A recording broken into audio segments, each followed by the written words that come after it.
Whether your repair is simple or complex, you'll be more successful if you break the procedure down into steps, making it more manageable. I'll take you through this part replacement repair one step at a time.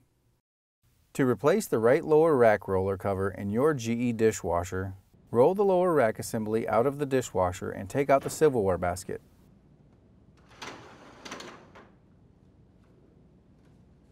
Remove the lower rack assembly. Set the rack on a flat surface. Pop the rear and middle front of the roller cover off the roller carrier tabs and remove the cover.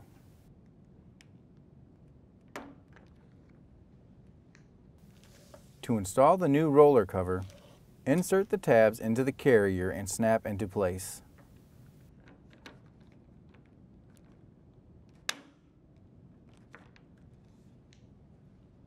Set the rack assembly on the door and place in the silverware basket.